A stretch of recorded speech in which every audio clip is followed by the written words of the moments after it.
জ্ঞানতিমিরন্ধস্য জ্ঞানাঞ্জনশলাকয়া চক্ষুন্মিলিतं যেন তস্मै শ্রীগুরবে নমঃ। কখনো কি নিজেকে প্রশ্ন করেছেন আমরা সাধনা কেন করি? অনেকেই সহজভাবে উত্তর দেন ভগবানকে পাওয়ার জন্য, কিন্তু একটু গভীরভাবে ভাবলে আরেকটি প্রশ্ন সামনে আসে, সাধনা ঠিকভাবে করব কিভাবে? কারণ বাস্তবতা হলো এই পৃথিবীতে অসংখ্য মানুষ বছরের পর বছর সাধনা করছেন, জপ করছেন, পূজা করছেন, তীর্থ করছেন, তবুও তাদের হৃদয়ে সেই গভীর শান্তি আসে না, ভক্তির সেই অমৃত স্রোত প্রবাহিত হয় না। কেন এমন হয়? কারণ অনেক সময় আমরা সাধনা করি ঠিকই, কিন্তু পথটা ঠিক বুঝে উঠতে পারি না। যদি পথটাই ভুল হয় তাহলে যতই পরিশ্রম করা হোক না কেন গন্তব্যে পৌঁছানো যায় না। এই জন্যই আমাদের শাস্ত্র এক অত্যন্ত গুরুত্বপূর্ণ কথা বলেছে, সঠিক সাধনার প্রথম ধাপ হলো সঠিক জ্ঞান।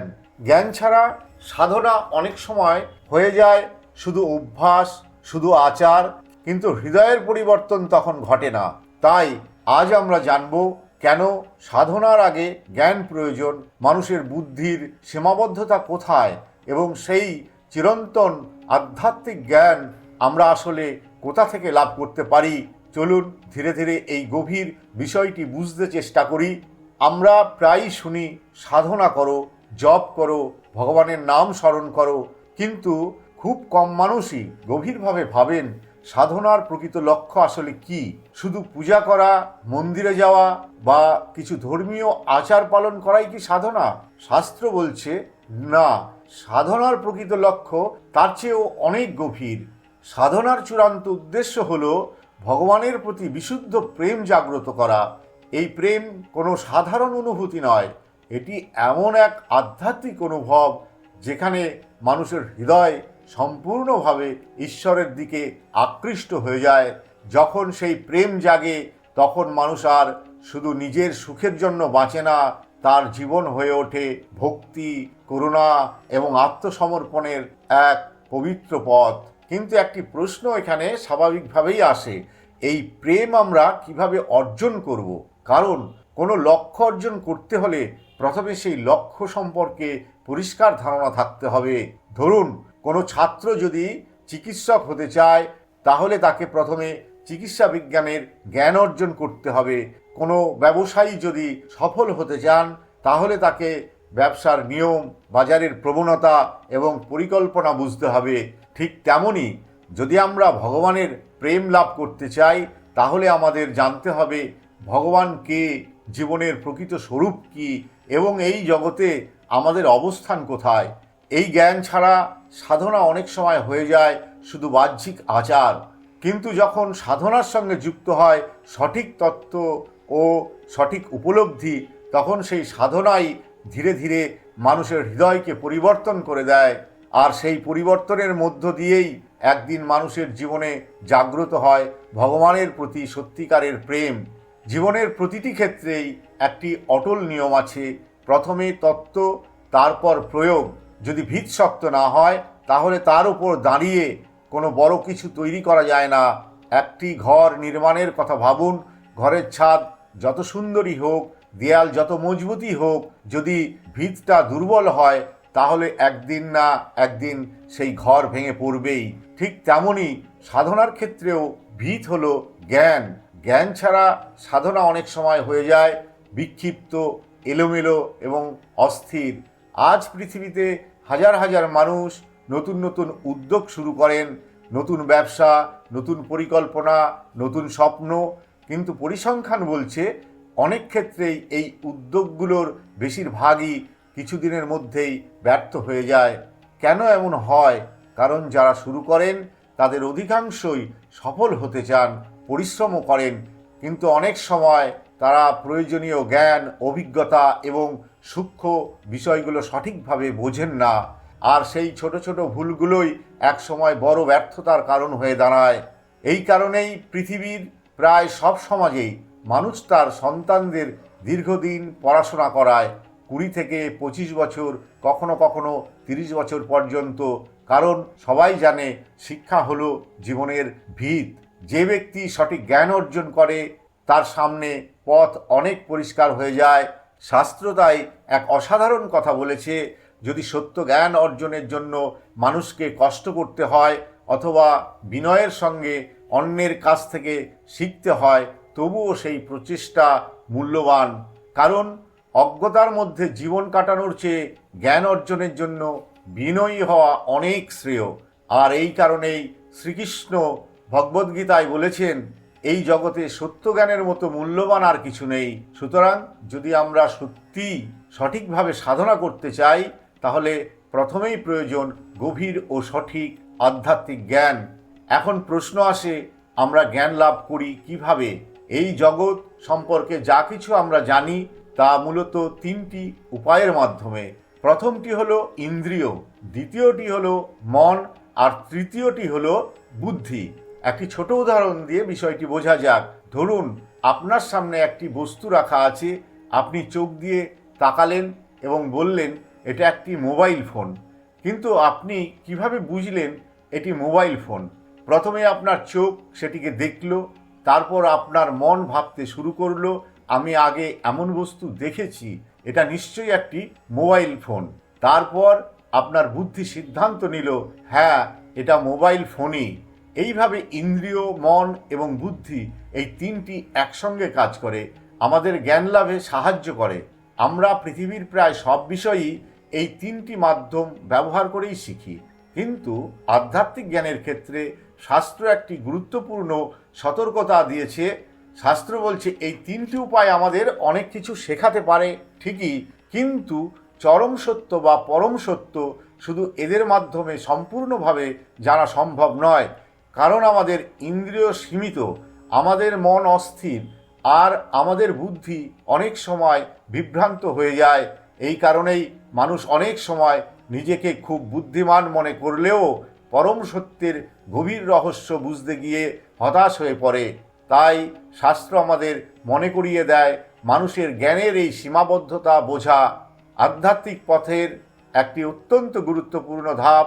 আর ঠিক এখানেই সামনে আসে একটি গভীর সত্য। শাস্ত্র বলছে মানুষের জ্ঞান চারটি মৌলিক ত্রুটির দ্বারা প্রভাবিত, আর সেই চারটি ত্রুটি বুঝতে পারলেই আমরা উপলব্ধি করতে পারবো কেন কেবল নিজের বুদ্ধির ওপর ভরসা করে পরম সত্যকে জানা সম্ভব নয়। এখন আমরা ধীরে ধীরে জানব মানুষের বুদ্ধির সেই চারটি সীমাবদ্ধতা কি। শাস্ত্র বলে মানুষের জ্ঞান সম্পূর্ণ নয়, আমাদের ইন্দ্রিয়, মন এবং বুদ্ধি সবই সীমিত, আর সেই সীমিত ক্ষমতা দিয়েই আমরা এই অসীম জগৎকে বোঝার চেষ্টা করি। কিন্তু ভাবুন তো, যা অসীম তাকে কি সীমিত বুদ্ধি দিয়ে পুরোপুরি বোঝা সম্ভব? একটি ছোট গল্প শুনুন। একদিন একদল বিশাল হাতি জঙ্গলের পথ দিয়ে যাচ্ছিল। তাদের মধ্যে একটি ছোট্ট ইঁদুর দাঁড়িয়েছিল। হাতিগুলো এত বড় দেখে ইঁদুরটির মনে একটু ভয়ও হলো, আবার একটু অহংকারও জাগলো। সে সাহস করে একটি বাচ্চা হাতিকে বলল, এই একটু সরে দাঁড়াও তো। বাচ্চা হাতি অবাক হয়ে বলল, কেন? ইঁদুরটি বলল, আমি আমার সাঁতারের পোশাক খুঁজছি, দেখছি তুমি সেটা পরে আছো কিনা। ভাবুন তো, একটি ছোট্ট ইঁদুরের সাঁতারের পোশাক কি কখনো একটি হাতির গায়ে মানাবে?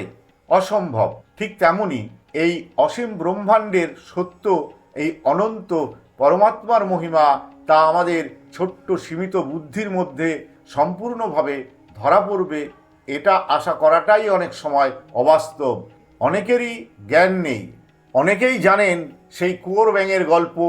একটি ব্যাঙ সারা জীবন একটি কুয়োর মধ্যে বাস করছে, তার কাছে সেই কুয়োটাই পুরো পৃথিবী। এখন যদি তাকে বলা হয় সমুদ্র আছে যার বিস্তার অসীম, তাহলে সে কি সহজে তা বিশ্বাস করতে পারবে? না, কারণ তার অভিজ্ঞতা সীমিত। ঠিক তেমনি আমাদের অভিজ্ঞতা এবং উপলব্ধি সীমিত হওয়ায় আমরা অনেক সময় পরম সত্যের বিশালতা বুঝতে পারি না। এই কারণেই শাস্ত্র বলছে মানুষের জ্ঞানের প্রথম ত্রুটি হলো সীমাবদ্ধতা, আর এর পরেই আসে দ্বিতীয় একটি গভীর ত্রুটি, ভ্রম বা মায়া। এখন আমরা জানব মানুষ কিভাবে প্রায়ই নিজের চোখ দিয়েই প্রতারিত হয়। অর্থাৎ আমরা অনেক সময় যা দেখি, যা বুঝি, তা আসলে পুরো সত্য নয়। একটি সহজ উদাহরণ ভাবুন। দিনের বেলায় আকাশের দিকে তাকালে আপনি কি তারা দেখতে পান? না, দেখতে পান না। তাহলে কি আকাশে তারা নেই? অবশ্যই আছে, কিন্তু সূর্যের আলো এত প্রবল যে আমাদের চোখ সেই তারাগুলো দেখতে পারে না। অর্থাৎ আমাদের চোখ আমাদেরকে সম্পূর্ণ সত্য দেখাতে পারছে না। আরেকটি উদাহরণ দেখুন, আমরা সবাই বলি আকাশের রং নীল, কিন্তু বাস্তবে আকাশের কোনো রঙই নেই। সূর্যের আলো এবং বায়ুমণ্ডলের প্রতিফলনের কারণে আমাদের চোখে আকাশ নীল মনে হয়। অর্থাৎ এটি একটি দৃষ্টিভ্রম। এইভাবে আমাদের ইন্দ্রিয় অনেক সময় আমাদেরকে ভুল ধারণা দেয়। আর সবচেয়ে বড় বিষয় হলো আমাদের মনও অনেক সময় বাস্তবতাকে সঠিকভাবে ধরতে পারে না। একটি মজার গল্প শুনুন। একজন বেহালাবাদক দাবি করতেন তার সুর শুনলে পৃথিবীর যে কোনো প্রাণী নাচতে শুরু করবে। একদিন তিনি একটি সার্কাসে গিয়ে বললেন, আমি এমন একটি অনুষ্ঠান করব যা পৃথিবীর কেউ আগে কখনো দেখেনি। আমার সুরে সব প্রাণী নাচবে। সার্কাসের মালিক বললেন, ঠিক আছে, আগে একটু পরীক্ষা করা যাক। প্রথমে একটি হরিণ আনা হলো। বেহালার সুর শুরু হতেই হরিণটি লাফাতে শুরু করলো। তারপর একটি ভাল্লুক এলো, সুর শুনে সেও নাচতে লাগলো। এরপর এলো একটি সিংহ, সিংহটিও যেন সুরের তালে নাচতে লাগলো। সবশেষে একটি চিতাবাঘ আনা হলো। বেহালার সুর বাজতে লাগলো, কিন্তু চিতাবাঘটি একদমই নড়ল না, বরং সে গর্জন করতে লাগলো এবং বেহালাবাদককে আক্রমণ করতে উদ্যত হলো। কষ্টে প্রাণ বাঁচিয়ে বেহালাবাদক বাইরে এসে বললেন, আমি বুঝতে পারছি না কেন আমার সুর কাজ করলো না। সার্কাসের মালিক শান্তভাবে বললেন, কারণ চিতাবাঘটি বধির, সে আপনার সুরই শুনতে পায়নি। এই গল্পটি আমাদের একটি গভীর সত্য শেখায়। আমরা ভাবি আমাদের ইন্দ্রিয় সব কিছু বুঝতে পারে, কিন্তু বাস্তবে আমাদের ইন্দ্রিয় অনেক সময় সীমাবদ্ধ, অনেক সময় বিভ্রান্ত। এই কারণেই মানুষ প্রায়ই বাস্তব সত্যকে ভুলভাবে উপলব্ধি করে, আর এই ভ্রমই মানুষের জ্ঞানের দ্বিতীয় বড় সীমাবদ্ধতা। মানুষের বুদ্ধির তৃতীয় ত্রুটি হল প্রমাদ, অর্থাৎ ভুল করার স্বাভাবিক প্রবণতা। মানুষ যতই জ্ঞানী হোক না কেন, যতই শিক্ষিত হোক না কেন, ভুল করা তার স্বভাবের মধ্যেই রয়েছে। অনেক সময় আমরা তথ্য ঠিক জানি, কিন্তু সেই তথ্যকে ভুলভাবে ব্যবহার করি। একটি বাস্তব ঘটনা শুনুন। একটি স্কুলে একজন 14 বছরের ছাত্র তার বিজ্ঞান মেলায় একটি অদ্ভুত প্রজেক্ট উপস্থাপন করেছিল। সে তার সহপাঠীদের সামনে বলল, পৃথিবীতে একটি অত্যন্ত বিপজ্জনক রাসায়নিক পদার্থ রয়েছে যা মানুষের জন্য ভয়ঙ্কর ক্ষতিকর। সে তার প্রেজেন্টেশনে দেখালো এই রাসায়নিকটি ক্যান্সারের টিউমারের মধ্যে পাওয়া যায়।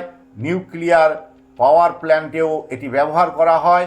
এটি ধাতুকে ক্ষয় করে দেয়, এমনকি এর গ্যাসীয় রূপ মানুষের শরীরকে মারাত্মকভাবে পুড়িয়ে দিতে পারে। তারপর সে প্রশ্ন করল, তোমরা কি মনে করো এই বিপজ্জনক রাসায়নিকটিকে নিষিদ্ধ করা উচিত? প্রায় সবাই হাত তুলে বলল, হ্যাঁ, অবশ্যই নিষিদ্ধ করা উচিত। এরপর সেই ছাত্রটি হাসতে হাসতে বলল, এই রাসায়নিকটির নাম হলো ডাইহাইড্রোজেন মনোক্সাইড, অর্থাৎ H2O, আর এর সাধারণ নাম হলো জল। হ্যাঁ, আমরা যে জল প্রতিদিন পান করি সেই জলকেই সে ভিন্নভাবে উপস্থাপন করেছিল। তার দেয়া তথ্যগুলো ভুল ছিল না, কিন্তু উপস্থাপনার ধরন এমন ছিল যে সবাই ভুল সিদ্ধান্তে পৌঁছে গিয়েছিল। এই ঘটনাটি আমাদের একটি গুরুত্বপূর্ণ শিক্ষা দেয়। মানুষ অনেক সময় অজান্তেই ভুল সিদ্ধান্ত নেয়, কখনো ভুল বোঝে, কখনো ভুলভাবে বিচার করে। এই কারণেই শাস্ত্র বলছে মানুষের জ্ঞান সম্পূর্ণ নির্ভুল নয়।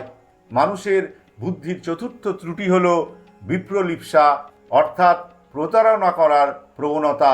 এটি এমন একটি প্রবণতা যেখানে মানুষ কখনো কখনো নিজের লাভ, নাম বা খ্যাতির জন্য সত্যকে বিকৃত করে। শিক্ষিত মানুষও এই দুর্বলতা থেকে মুক্ত নয়। ইতিহাসে এমন অনেক ঘটনা আছে যেখানে বড় বড় পণ্ডিত বা বিজ্ঞানীরাও নিজেদের তথ্য প্রমাণ করার জন্য ভুল তথ্য বা অসম্পূর্ণ প্রমাণ উপস্থাপন করেছেন। একসময় অনেক বিজ্ঞানী বিবর্তন তত্ত্ব প্রমাণ করার জন্য মিসিং লিঙ্ক খুঁজে পাওয়ার দাবি করেছিলেন। কেউ বললেন তিনি প্রাচীন মানবের কঙ্কাল খুঁজে পেয়েছেন, কেউ বললেন তিনি এমন একটি জীবাশ্ম পেয়েছেন যা মানুষ ও বানরের মাঝামাঝি এক প্রজাতি। কিন্তু পরে অনুসন্ধানে দেখা গেল এসবের অনেকগুলিই ছিল ভুল ব্যাখ্যা, কখনো কখনো সরাসরি প্রতারণা, কোথাও একটি হার অন্য জায়গা থেকে এনে আরেকটি হারের সঙ্গে মিলিয়ে নতুন জীবাশ্মের গল্প তৈরি করা হয়েছিল। কেন? কারণ মানুষ অনেক সময় নিজের মতবাদকে প্রতিষ্ঠা করতে চায়, আর সেই চেষ্টায় সত্যকে বিকৃত করতেও দ্বিধা করে না। এই কারণেই শাস্ত্র আমাদের সতর্ক করে, মানুষের ইন্দ্রিয় সীমিত, মানুষ ভ্রমে পড়ে, মানুষ ভুল করে এবং কখনো কখনো মানুষ প্রতারণাও করে। তাই কেবল মানুষের বুদ্ধির ওপর নির্ভর করে পরম সত্যকে জানা খুব কঠিন। তাহলে প্রশ্ন আসে, আমরা প্রকৃত আধ্যাত্মিক জ্ঞান কোথা থেকে পাব? শাস্ত্র বলছে এই জ্ঞান পাওয়া যায় দিব্য উৎস থেকে। বেদ, উপনিষদ, গীতা, পুরাণ, এই শাস্ত্রগুলোকে বলা হয় ঈশ্বর প্রদত্ত জ্ঞানের ভাণ্ডার। এই জ্ঞান মানুষের কল্পনা নয়, এটি ঋষিদের উপলব্ধির মাধ্যমে শ্রুতি ও স্মৃতির ধারায় পৃথিবীতে এসেছে। কিন্তু শাস্ত্র নিজেই বলছে এই জ্ঞান সঠিকভাবে বুঝতে হলে একজন আত্মজ্ঞানী গুরু, অর্থাৎ এমন একজন পথপ্রদর্শক যিনি পরম সত্য বা ঈশ্বরকে সরাসরি উপলব্ধি করেছেন এবং নিজে ঐশ্বরিক চেতনায় প্রতিষ্ঠিত, বা আচার্যের আশ্রয় প্রয়োজন। কারণ যিনি সত্যকে উপলব্ধি করেছেন তিনিই সেই সত্যকে সঠিকভাবে অন্যের হৃদয়ে জাগ্রত করতে পারেন। এই কারণেই ভগবান শ্রীকৃষ্ণ গীতায় বলেছেন, প্রণিপাত, প্রশ্ন ও সেবার মাধ্যমে জ্ঞানী গুরুদের কাছে যাও, তারা তোমাকে সেই সত্য জ্ঞান দান করবেন। তাই যদি আমরা সত্যি সঠিকভাবে সাধনা করতে চাই তাহলে প্রয়োজন তিনটি জিনিস: শাস্ত্র, গুরু এবং সৎ অনুসন্ধান। এই তিনের আশ্রয়ে মানুষের জীবন ধীরে ধীরে অজ্ঞতার অন্ধকার থেকে বেরিয়ে এসে দিব্য জ্ঞানের আলোয় উদ্ভাসিত হয়। আর তখনই শুরু হয় সত্যিকারের সাধনা, যা একদিন আমাদের হৃদয়ে জাগিয়ে তোলে ভগবানের প্রতি নিখাদ প্রেম। আজ এ পর্যন্ত। ভালো লাগলে লাইক, কমেন্ট ও শেয়ার করবেন। পরবর্তী ভিডিওর জন্য সাবস্ক্রাইব করতে ভুলবেন না। নমস্কার বন্ধু।